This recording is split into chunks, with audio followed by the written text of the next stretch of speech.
Bonjour à tous, on se retrouve aujourd'hui pour la première vidéo artifice de la saison. On a décidé de se pencher sur un thème d'actualité. Les médias en parlent étant donné l'ampleur des perturbations que la pandémie exerce sur le secteur culturel, le patrimoine menacé. La crise actuelle a souligné les difficultés déjà préexistantes qui menacent les musées et les projets de rénovation notamment, les moyens de subsistance précaires des artistes et des travailleurs culturels, ainsi que les budgets serrés de nombreuses institutions culturelles. Le patrimoine, c'est l'héritage commun d'un groupe qui est transmis aux générations suivantes. Il peut être de nature très diverse, culture, histoire, langue, système de valeurs, monuments, œuvres artistiques, donc matériel ou immatériel. Et il est important de le protéger. Le premier traité de droit international, la Convention de La Haye de 1954, protège les biens culturels, définis par le premier article, en cas de conflit armé. Mais aujourd'hui, force est de constater que de nombreux autres facteurs menacent le patrimoine mondial. C'est pourquoi la fédération d'ONG Europa Nostra agit à l'échelle européenne comme intermédiaire entre sociétés civiles et institutions européennes pour intégrer le patrimoine dans les politiques de l'Union européenne et garantir un financement adéquat à ce secteur. Europa Nostra, c'est 250 organisations membres avec un total de plus de 5 millions de membres, plus de 50 pays couverts, et ça organise notamment le prix du patrimoine culturel de l'Union européenne, donc les concours Europa Nostra. Mais tout ça, c'est la secrétaire générale de cette fédération d'ONG, donc Snežka Kajpik-Mihailović, qui nous le dira 1000 fois mieux, puisque donc nous avons eu la chance de poser quelques questions malgré la distance qui nous sépare. Tout d'abord, quels sont les principaux outils mis en œuvre par Europa Nostra? Donc Europa Nostra, c'est un mouvement citoyen. C'est une organisation qui rassemble la société civile à travers l'Europe, et ce n'est pas uniquement l'Union européenne, c'est la grande Europe que nous rassemblons, la société civile qui est engagée pour la défense, pour la sauvegarde et la mise en valeur du patrimoine culturel. Que le patrimoine est lié quelque part à notre identité et à ce sentiment d'appartenance à une plus grande famille. Et qui est une famille européenne. Il y a un volet culturel et un volet politique de notre action. Et alors, quels sont les outils? Ces outils sont, bon, d'abord, servir d'une plateforme, servir de ce réseau où une grande diversité, il y a des associations, des fondations, des individus donc, de toutes couleurs peuvent se rassembler à l'échelle européenne. Donc c'est un lieu de rencontre, un lieu d'échange, un lieu d'inspiration mutuelle. Deuxièmement, nous avons un programme très très important et qui est, je pense, le plus connu dans le public, dans le plus élargi. C'est un programme de prix. Donc, nous cherchons à promouvoir l'excellence, promouvoir le pouvoir positif des réalisations exemplaires à travers l'Europe et de les rendre visibles à l'échelle européenne. Et nous gérons un concours, le prix européen du patrimoine, prix Europa Nostra. Nous avons commencé il y a 40 ans, plus de 40 ans, mais depuis presque 20 ans, nous avons un partenariat très important avec l'Union européenne. Nous avons aussi un programme de défense du patrimoine en péril qui s'appelle les Seven Most Endangered, les 7 merveilles du patrimoine en péril. Quel genre de menace place certains lieux en position de danger? Donc, il y a une myriade donc de raisons et de sources quelque part de danger sur le patrimoine culturel. Alors, ces raisons, bon, d'un côté, il y a des catastrophes naturelles. Voyons, parlons de Venise, parce que c'est quelque chose qui est c'est quelque part donc un emblème aussi pour notre action. C'est la ville peut-être la plus sublime, la plus unique, historique qui existe en Europe et dans le monde, mais qui est constamment en danger par l'eau, par les inondations. Bon, évidemment, on peut dire ce sont des catastrophes naturelles, mais toute catastrophe naturelle, elle est aussi quelque part influencée par l'action ou par l'inaction humaine. Donc cette interaction entre l'homme et la nature est fondamentale. Et vous le savez très bien que souvent cette interaction, elle n'est pas en bon équilibre. Donc, mais bon, il y a aussi des tremblements de terre. Récemment, on a eu, pendant la pandémie, nous avons eu un tremblement de terre à Zagreb, la capitale de Croatie, et le patrimoine a beaucoup souffert. Alors, il y a aussi des menaces parce qu'il y a un manque de financement.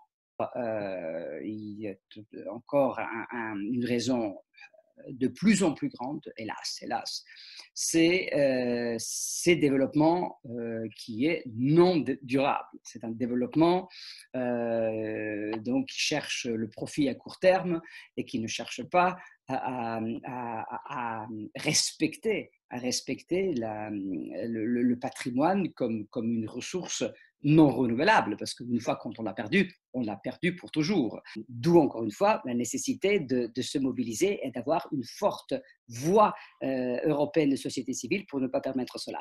Et last but not least, il y a aussi un problème, on a aussi des gouvernements où la règle de droit, où l'état de droit n'est pas respecté. Et alors, pour assurer une bonne protection du patrimoine culturel, nous avons tout un système, des mécanismes, des lois qui réglementent la protection du patrimoine. Et donc, dans les pays où la démocratie est en danger, qui est de la démocratie, qui est aussi quelque part un patrimoine immatériel de l'Europe, où vous avez une tendance de passer outre les lois ou de passer outre les conseils des citoyens et de la vie des citoyens, des communautés, des experts, afin de permettre des développements qui sont qui apportent des gains économiques.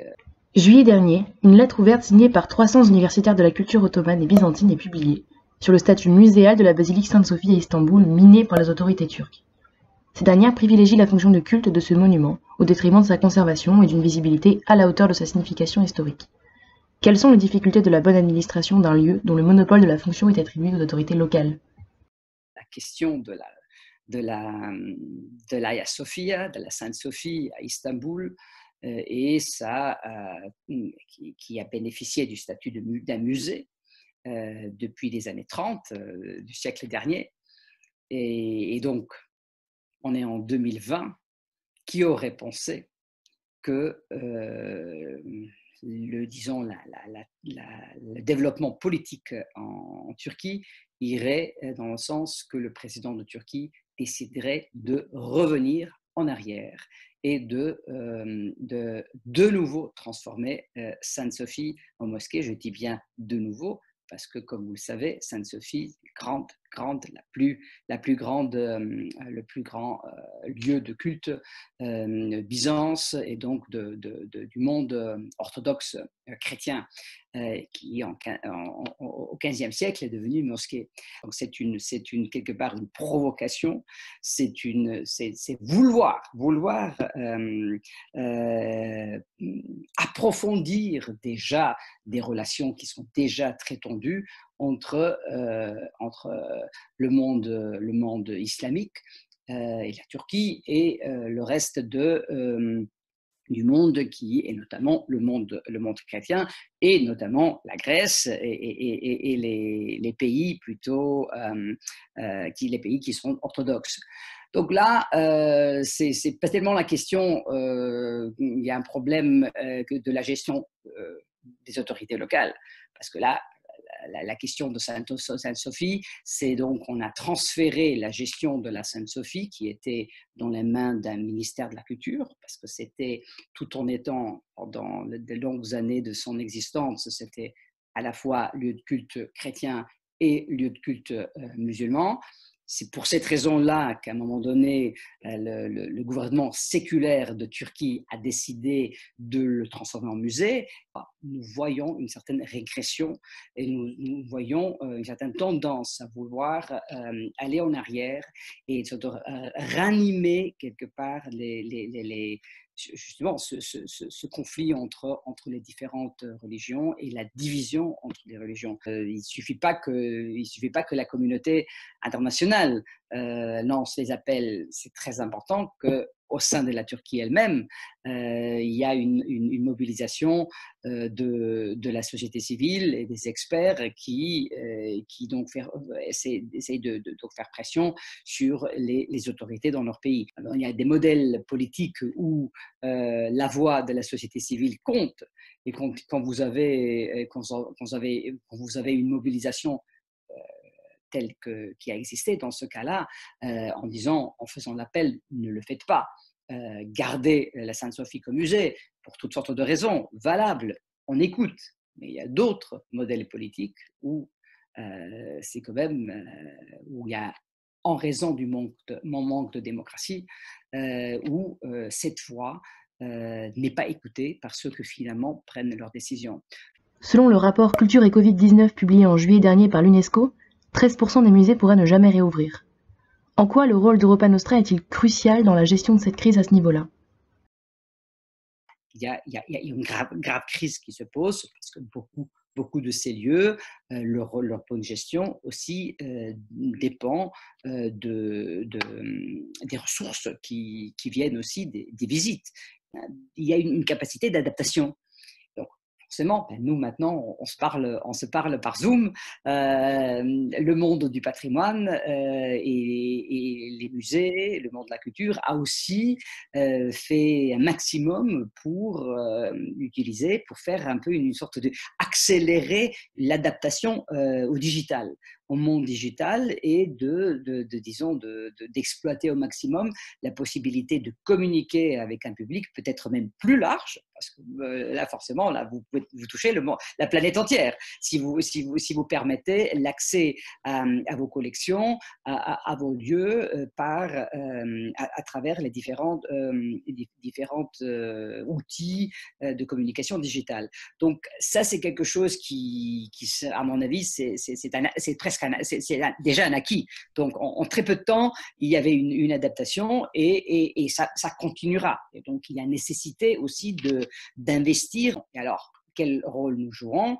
Nous avons, avec d'autres collègues, avec d'autres réseaux actifs dans le domaine de la culture, nous avons tous lancé des appels très forts auprès de l'Union européenne au moment où ils préparent la relance de l'économie de la société.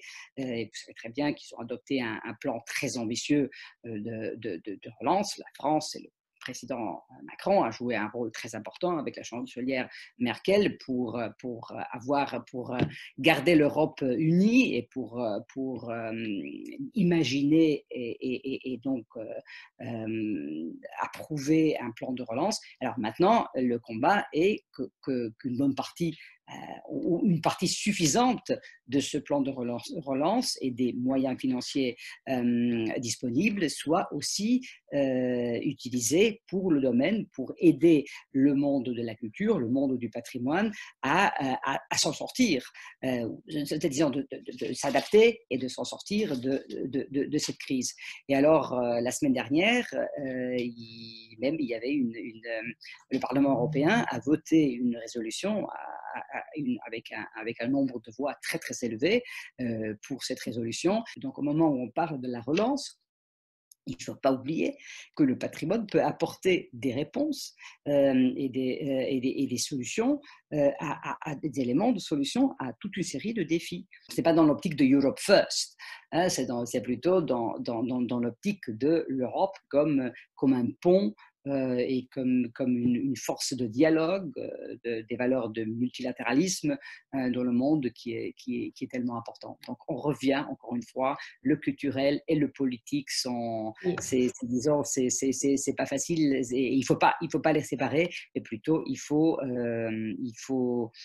assurer que cet agencement entre le culturel et le politique soit fait d'une manière positive et toujours dans l'optique de solidarité à l'échelle internationale.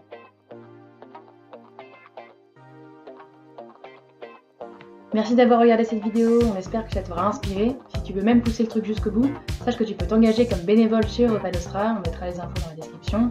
En attendant, stay tuned pour les très prochaines vidéos du Pôle Artifice.